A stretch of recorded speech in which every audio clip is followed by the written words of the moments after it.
Pemirsa, Anda masih bersama kami dalam One on One dan masih bersama saya juga di studio hari ini Vena Melinda selaku politisi dari Partai Perindo. Mbak Vena, bicara mengenai partai dan kemudian kalau saya ingat Mbak Vena sempat lama tidak terdengar ya dari hiruk-pikuk perpolitikan Indonesia seperti itu. Dan aku dengar terakhir Mbak Vena gabung ke Partai Perindo. Yang jadi pertanyaannya sih dan pertanyaan kita semuanya adalah alasannya apa, Mbak? Alasannya simpel, karena aku merasa di 2 periode kemarin jadi anggota DPR RI, aku tuh orangnya kan pengen semuanya tuh informasi terbuka ya buat masyarakat. Transparan. Ya, sekaligus juga mengencourage kaum perempuan Indonesia, ayo kita berpolitik karena kita perlu regenerasi. Cuma, dikit ya Mbak ya? Bukan, kuota keterwakilan perempuan di parlemen masih tetap di bawah 20%, which is sebetulnya kita targetnya 30% kuota ya. Masih. Kenapa? Karena sosialisasi. Jadi aku beranggapan bahwa kayaknya aku harus bergabung kepada satu partai politik yang memang mempunyai banyak sekali platform untuk bisa mensosialisasikan keren loh untuk berpolitik. Nah itu kan harus tersiarkan dengan baik gitu ya. Nah sementara kalau aku lihat kalau orang kasusnya yang negatif, korupsi dan lain sebagainya terekspos setiap hari tuh, setiap jam. Tapi kalau politisi kayak ya kita semualah yang ada di DPR ini yang kerjanya benar-benar nyata buat ada masyarakat, kok kurang terekspos karena beritanya positif gitu. Bad news is a good news. Nah akhirnya aku berpikir, wah aku lihat Partai Perindo ini benar-benar memikirkan bagaimana kita mempunyai branding yang baik, khususnya kepada masyarakat. Karena stakeholder yang paling bagus dari politik di Indonesia adalah masyarakat itu sendiri, gitu. Jadi mereka punya hak yang sangat mutlak untuk bisa mengikuti dan kemudian aktif ya turut serta ke dalam pesta demokrasi 2024. Kenapa pilihanku Partai Perindo? Karena aku lihat ya khususnya ya Pak Ketua Umum Pak Haritanu sangat open minded ya mengenai siapa-siapa aja yang akan menjadi bacalek dari Partai Perindo. Transparan. Ya, kalau aku lihat beliau tuh merangkul semua kalangan. Semua umur, semua kalangan, dan aku lihat ya ini yang partai modern yang seperti ini. Dengan platform yang begitu luar biasa luas gitu ya, kita harus menyiarkan juga hal-hal yang baik dari politisi-politisi yang sudah pernah eksis di parlemen maupun dimanapun itu ya. Kan kita trias politika. Jadi buat aku kalau aku lihat nih ya di Halo Perindo, kemudian di Instagram resminya Partai Perindo, di Instagramnya Pak Haritanu, Ibu Liliana, aktif banget kan. Apalagi Ibu Liliana dengan Kartini Perindonya. Jadi banyak banget CSR juga menyasar kepada kesejahteraan UMKM. Dan itu penting banget gitu. Mungkin simple gerobak Perindo, tapi itu luar biasa dampaknya bagi mereka gitu. Hal-hal yang simple itu justru sebetulnya efektif gitu. Kemudian adanya ya banyaklah kita lihat ya. Jadi kerja nyatanya mereka itu sudah dirasakan. Tapi yang menarik adalah yaitu platform medianya. Nah buat aku bermimpi kalau nanti aku terpilih insya Allah menjadi wakil rakyat dari Partai Perindo, aku juga pengen dong exposure itu adalah kontinuitas sifatnya. Jangan hangatnya sebelum pilpres aja. Sehingga akhirnya masyarakat kita tuh melek politik, belajar bahwa politik itu hal yang memang harus diperjuangkan. Bagaimana caranya mengisi kemerdekaan kita adalah menjadi decision maker. Kalau aku lihat nih ya, kalau di sekolah siapa yang mau jadi anggota DPR, siapa yang mau masuk politik semua diem. Siapa yang mau jadi artis, saya. Jadi di situ kan wah sedih banget kita. Sementara kalau kita lihat di negara-negara maju, Eropa sekalipun anggota DPR-nya, senatornya makin muda. Nah ini tugas kita semua, gimana caranya nih politisi-politisi yang udah pernah duduk di DPR encourage semua generasi muda, karena generasi muda tuh agent of change. Kalau bukan mereka siapa lagi? And good leaders itu kan create another good leaders ya. Iya, dan aku lihat kesempatan pendidikan udah bagus. Jadi apa yang mesti ditunggu? Tapi jangan sampai ada yang namanya alergi politik di kalangan anak muda. Nah itu yang jadi tantangan kita sekarang Mbak Vena. Melihat bagaimana minat generasi muda kita ke dunia politik. Interested. Kemudian juga berangkat dari katakanlah kalau misalnya kita bicara mengenai pepatah gitu. Kalau memilih partai politik kan sama kayak memilih jodoh nih gitu. Kadang-kadang hati juga bicara ya, tidak hanya otak saja. Itu juga yang membuat Mbak Vena katakanlah lebih klik gitu dengan Partai Perindo dibanding partai-partai sebelumnya. Kalau aku lihat pola pikir dari Pak Ketum sendiri, karena kan aku juga banyak ngobrol ya tentang bagaimana sih politik Indonesia ke depannya. Jadi kalau aku lihat beliau itu sangat terbuka dengan ya apapun rasnya, apapun sukunya, apapun agamanya. Dan buat Diverse aku semua. itu keren karena Bhinneka Tunggal Ika. Jadi kalau kita mau mengedepankan politik yang bersih, politik yang apa ya, buat aku Tidak tuh seperti politik identitas yang terjadi di pemilu ya, sebelumnya ini ya. kan kadang-kadang kalau pesta demokrasi identik dengan jadi kayak ada terkotak-kotak ya gitu. Buat aku udah nggak keren lagi yang kayak gitu. Nah generasi muda tuh jangan sampai akhirnya terpecah Makan. ya.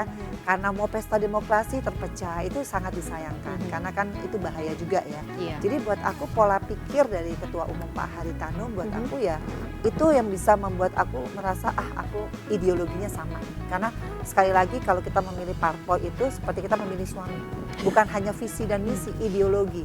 Di atasnya visi dan misi gitu. Dan sekarang sama. Dan itu alhamdulillah aku ketemu beberapa kali aku pikir kita memang harus membangun generasi muda. Terutama mensejahterakan masyarakat, itu yang paling penting. Karena kalau masyarakat sudah sejahtera, ya insya Allah negara kita bisa lebih solid ya. Oke. NKRI lah Oke. yang paling kita kedepankan kan NKRI. Nah Mbak Vena kan di tahun 2000 ketika memutuskan pertama kali terjun ke dunia politik kan ada syarat yang tadinya Mbak Vena sempat katakan aku mau politik atau aku menjadi politikus yang bersih. Kali ini apakah juga ada syarat tertentu yang Mbak Vena sampaikan? Enggak sih, karena aku yakin dengan elektabilitas Partai Perindo kemarin mungkin belum masuk ke Parlemen DPR ya? RI, ke parlemen, tapi sekarang elektabilitasnya luar biasa. Artinya masyarakat kan sudah menyadari bahwa ada kerja nyata. Seperti aku bilang tadi, gerobak, Perindo, kemudian ada bedah rumah kalau nggak salah. Banyaklah gitu yang aku lihat memang konsisten, nggak harus di DPR baru berjuang untuk masyarakat kan. Nah dari situ aku udah ngelihat wah ini kayaknya memang bisa menjadikan aku pintu masuk ya kembali lagi ke politik dan aku semangat lagi karena Sempat nggak semangat Mbak Vena? sempet karena kemarin kegagalan aku jujur membuat aku tuh kayak masih nggak sih kita nih politisi yang bersih masih mempunyai tempat. Nah ternyata di Partai Perindo ini semua orang punya kans yang sama, punya kesempatan yang sama. Kemudian kita yang aku senang apa? Tidak ada birokrasi ya kalau kita ngobrol sama ketum yang harus lewat sini. Perizinan yang Iya, berbelit-belit itu. jadi aku senang bahwa ini partai modern. Jadi kader-kadernya tuh mesin partainya berjalan dengan baik. Itu sih yang aku harapkan. Jadi semua orang nggak harus karena oh ya ini karena keluarga atau ini. Jadi buat aku ini yang membuat masyarakat semangat untuk masuk partai politik. Karena sekali lagi partai politik itu juga sebagai social control ya untuk republik ini. Gitu, selain masyarakat itu sendiri. Jadi buat aku ya oke, kita akan bangun bersama, sama-sama dengan Partai Perindo. Aku yakin elektabilitasnya sekarang luar biasa. Tinggal nanti kita berjuang setahun terakhir ini. Makanya aku kembali lagi ke dapil yang dulu dengan bendera yang baru. Ya Wajah insya yang Allah. sama dan juga niat yang Ya, juga sama sebenarnya kan insya ya. Allah dan elektabilitas yang tinggi dari sebuah partai politik itu juga menjadi confidence aku ya. Bahwa aku di sini berjuang bersama-sama. Kan saling bantu dong, ya, berarti kan? mutual benefit lah. Mutual Kita benefit. benar-benar berjuang untuk masyarakat ya, bukan memperkaya partai atau memperkaya diri sendiri. Nah ideologi tadi yang membuat aku yakin bismillahirrahmanirrahim ya masyarakat juga makin pintar. Yang paling penting pendekatannya harus real ya. Nah pendekatan yang kali ini apakah akan berbeda dengan pendekatan Mbak Vena sebelumnya? Ya akan berbeda karena aku udah berhijab. Kalau dulu saya sebagai instruktur senam sehari 5 desa ya. Jadi udah nggak keringetan sampai pernah mandi di salah satu toko swalayan bawa ember itu nggak bisa dilupakan gitu. Karena kan nggak mungkin bau-bau gitu ke next pertemuan ya atau- gitu. Mungkin sekarang aku lebih banyak ke majelis taklim. Oke. Kemudian kalaupun acara senam aku mungkin hanya sosialisasi aja tapi tidak senam lagi karena nggak boleh sama suami.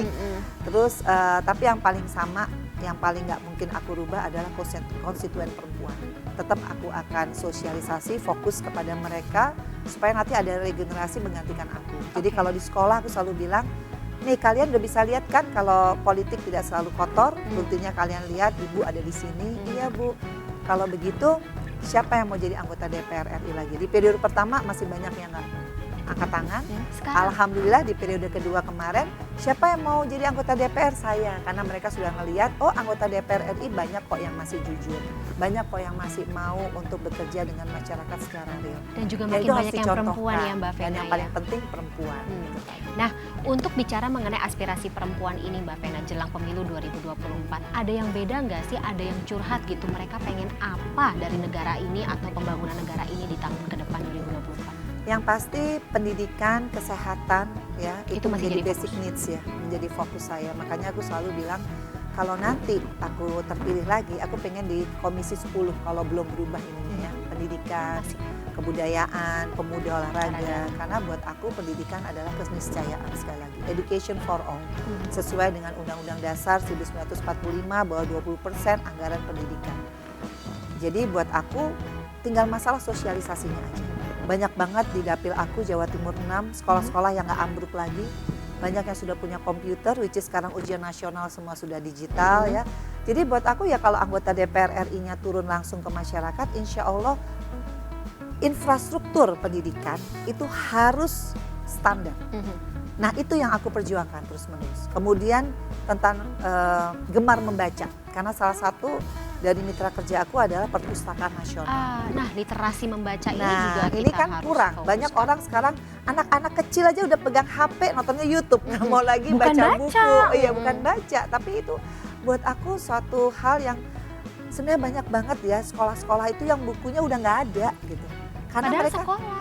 ya padahal sekolah nggak punya perpustakaan, karena tidak tahu bahwa banyak banget. Aku kan mitra kerjanya banyak tuh, perpustakaan nasional, Kementerian Pemuda Olahraga, Kemendikbud. pariwisata gitu. Jadi mereka punya banyak program pro rakyat yang sekolah tuh nggak bisa menjangkau karena Oke. sosialisasi dan tidak tahu bagaimana cara mendapatkan. Oke. Jadi aku makanya punya rumah aspirasi, dari dulu tuh selalu punya rumah aspirasi yang kerjanya jemput bola. Jadi semua orang tuh tahu programnya tuh apa untuk masyarakat dan mendapatkannya seperti tanpa potongan. Oke.